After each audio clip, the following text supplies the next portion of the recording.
Het lijkt Curaçao maar niet te lukken om een nieuwe operator voor de raffinaderij te vinden. Gisteravond is bekendgemaakt dat de onderhandelingen met preferred bidder Caribbean Petroleum Refinery per direct zijn stopgezet. De exclusieve onderhandelingen begonnen in juni vorig jaar.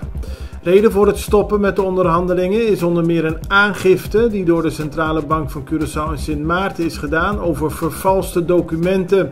Deze zouden in de onderhandelingen zijn gebracht. De aangifte is vorige maand al gedaan en vanaf dat moment lagen de onderhandelingen stil.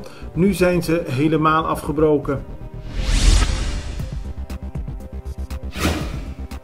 Gisteravond is het tot laat vergaderd door kopstukken van de MFK en de PNP over de huidige crisis binnen de coalitie. Volgens de MFP willen ze niet meer samenwerken met parlementariërs Mercelina en Osepa van de PNP. Deze twee parlementariërs zouden hun 9 collega's van de MFK niet respecteren. Tegelijkertijd zegt de PNP voor 110% achter al haar parlementariërs te staan, inclusief Osepa en Mercelina.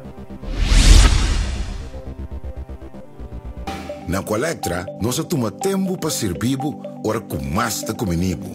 Llama-nos centro de cliente na telefone 0800-035 de Jaluna para Jabierne voor die setor de mente te com setor de noite para turno serviço nan of patrãozita. Se você transita para Chasabra, também por hora. Por escolher para trabalhar, riba aqualectra.com e aproveitar a mesura, põe o documento na cerca para visita cerca nós vai mais fácil. Sim, Aqualectra, seu centro de cliente, está claro para servir na momento que você come a bo.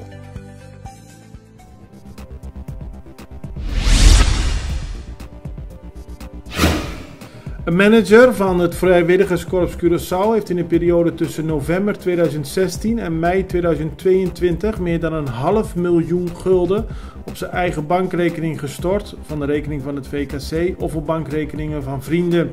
Het gaat om meer dan 280 overmakingen.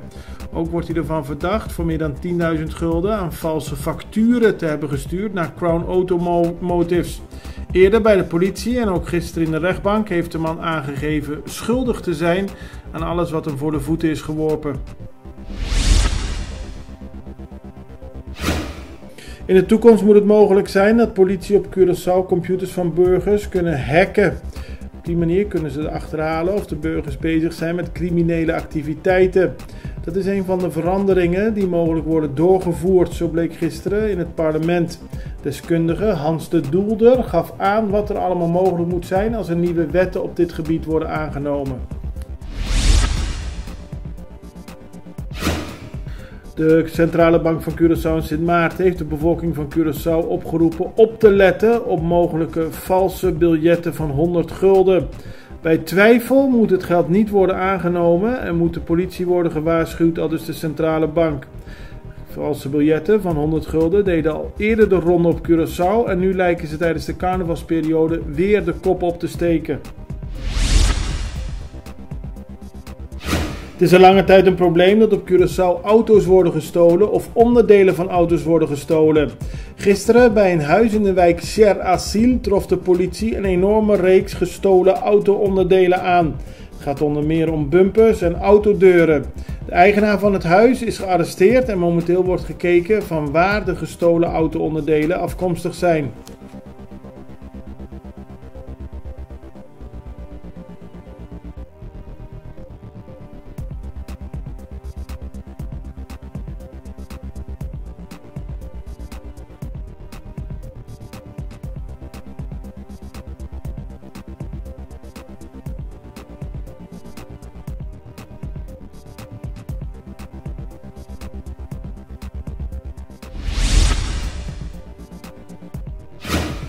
Het is een opmerkelijk fenomeen op Curaçao tijdens deze carnavalsperiode, maar er worden veel dranghekken die klaarstaan langs de carnavalsroute gestolen.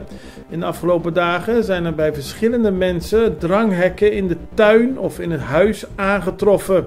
De politie is nog steeds op zoek naar andere dranghekken die nog niet gevonden zijn, maar het blijft opmerkelijk dat burgers op die manier denken een dranghek mee naar huis te kunnen nemen.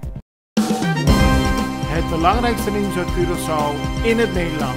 Extra Journaal, vers van de pers.